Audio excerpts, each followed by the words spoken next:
देखिए, आज बहुत ही हमारे लिए खुशी की बात है कि हमारा महम का अधिवक्ता संघ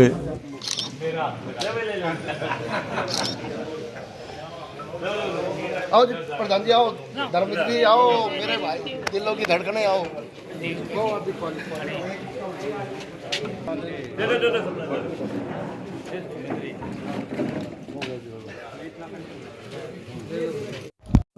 सारे जनरल सेक्रेटरी भी, ट्रेजरर भी, उपाध्यक्ष भी, अपने रवि सोनी जिन्होंने अध्यक्ष का चुनाव लड़ा था, प्रेसिडेंट।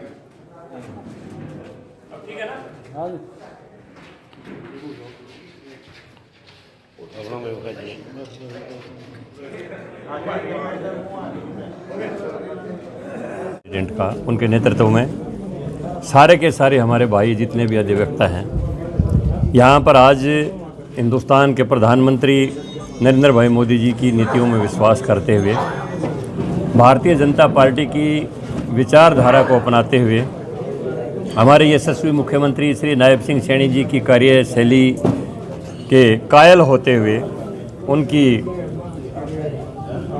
जो कार्यशैली है उसे प्रेरित होते हुए इन्होंने सबने निर्णय लिया कि आज देश के लिए, अपने प्रदेश के लिए, अपने सामाजिक भाईचारे के लिए, देश को शैक्षणिक रूप से आगे बढ़ाने के लिए, देश को रक्षा क्षेत्र में आगे बढ़ाने के लिए, देश को स्वास्थ्य क्षेत्र में आगे बढ़ाने के लिए, देश को कृषि क्षेत्र में आगे बढ़ाने के लिए, मेक इन इंडिया का सपना साकार करने के लिए, भारत को विश्व गुरु बनाने के लिए आज नरेंद्र भाई मोदी जी को ताकत देने की ज़रूरत है, नायब सिंह सैनी को ताकत देने की ज़रूरत है, भाजपा की विचारधारा को ताकत देने की ज़रूरत है।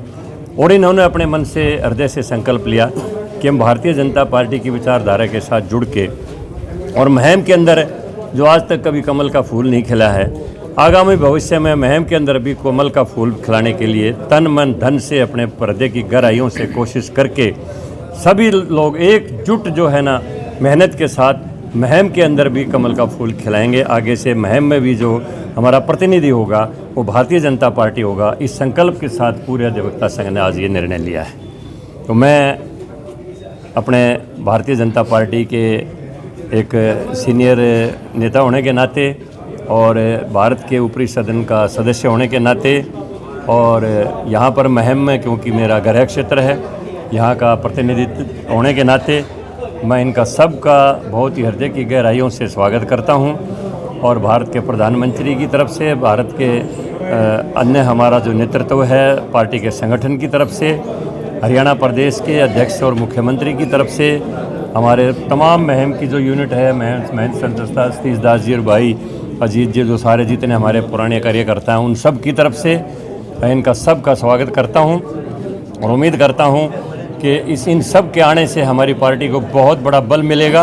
हम सब सामूहिक प्रयास के साथ आगामी भविष्य में जब भी चुनाव आएगा तो महम के अंदर हम कमल का फूल खिलाने का काम करेंगे। देखिए, बात यह है, जैसा मैंने अपने वक्तव्य में कहा कि हमारे सामने एक ही बात रहती है, नेशन फर्स्ट, कि हम देश के लिए लड़ेंगे, फिर हम देश के लिए काम करेंगे तो हमारे बारे में पार्टी अपने आप सोचेगी।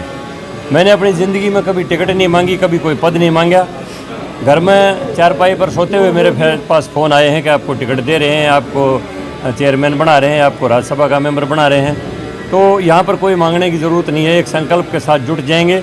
यही एक ऐसी पार्टी है जहाँ से मंडल अध्यक्ष से शुरुआत करके, जैसे मोहनलाल बड़ौली जी हैं, हमारे नायब सिंह सैनी जी हैं, कभी युवा मोर्चे के ज़िले के अध्यक्ष होते थे, कभी ज़िले के जनरल सेक्रेटरी होते थे।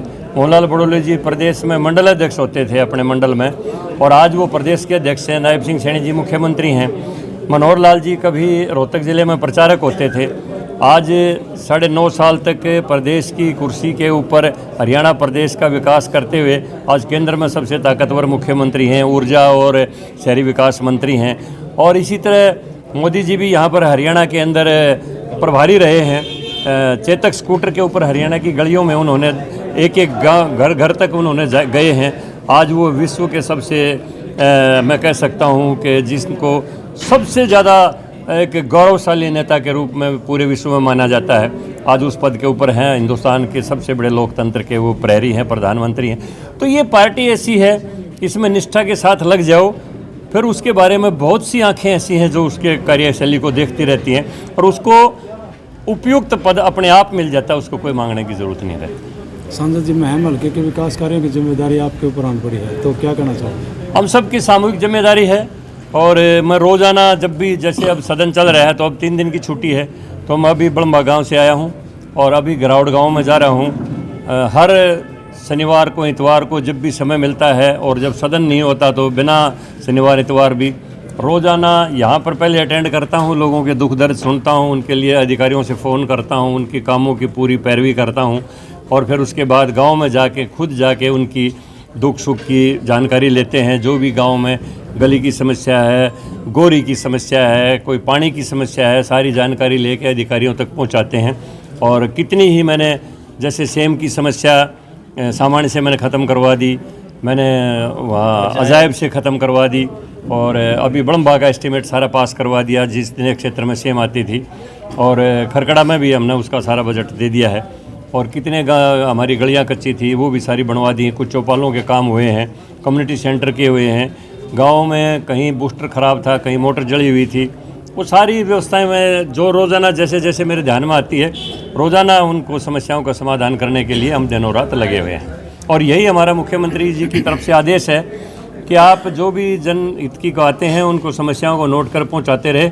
हमारे मुख्यमंत्री तत्परता से उसके ऊपर संज्ञान लेते हुए सारे उसका निराकरण का काम करते हैं। सर, महम कस्बा विशेष करके जो जहाँ हम खड़े हैं, ये खारे पानी पीने को मजबूर है। यहाँ पर जो नहरी पानी है, जो जलकर है, वहाँ तक नहीं पहुँच पाता। मैंने कल ही म्यूनिसिपल कमिश्नर जो हमारे रोहतक के हैं धर्मेंद्र जी, उनको बुलाया है, 1 बजे वो यहाँ पर आ रहे हैं।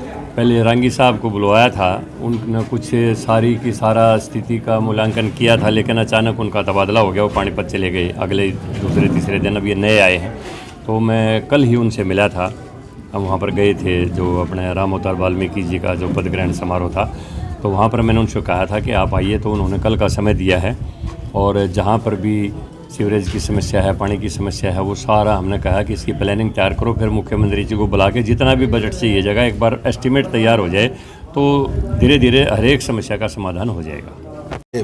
यशस्वी प्रधानमंत्री नरेंद्र भाई मोदी जी, और उससे भी आगे मैं चल के बात कहूँ तो हमारे प्रदेश के यशस्वी मुख्यमंत्री नायब सिंह सैनी जी, उनकी जो कार्यशैली है, मैं उससे काफ़ी प्रभावित हुआ। तो उन चीज़ों को, भाजपा की नीयत और नियति दोनों चीज़ों को देखते हुए मैंने भाजपा पार्टी को ज्वाइन करने का निर्णय लिया। अभी कुछ दिन पहले आपके खिलाफ SC/ST का मुकदमा दर्ज हुआ है, क्या कहना चाहोगे? मुकदमा टोटल पॉलिटिकल है, झूठा है, बार के चुनाव से संबंधित है और वैसे जांच का विषय है, मुझे इस बारे में अभी नहीं बोलना चाहिए। ये मुकदमा दर्ज होने से पहले शिकायतकर्ता की शिकायत पर पहले जांच हो चुकी है और उस जांच में ये आया हुआ है कि ऐसी कोई घटना घटित नहीं हुई है। ये बार के चुनाव से प्रेरित मुकदमा है और इसमें पुलिस अपनी इन्वेस्टिगेशन कर रही है। तो भाजपा में आपने ज्वाइन कर लिया है, तो भाजपा पार्टी के लिए क्या कदम उठाए जाएंगे आगे? मैं अपने तन मन धन से भाजपा पार्टी की नीतियों पर चलते हुए एक सच्चे सिपाही की तरह भाजपा के लिए काम करने के लिए मैं पार्टी में आया हूँ। पार्टी की नीतियों पर चलूँगा, जो मुझे दिशा निर्देश मिलेंगे मैं उनका पालन करूँगा और उस अनुसार भारतीय जनता पार्टी की सेवा में रहूँगा। कितने सदस्यों के साथ ज्वाइन किया? आज 20 हमारे अधिवक्ता हैं जो आए हुए हैं, इसके साथ अन्य 30 मेरे जो साथी हैं वो आए हैं। टोटल 50 आदमी आज आए हुए हैं।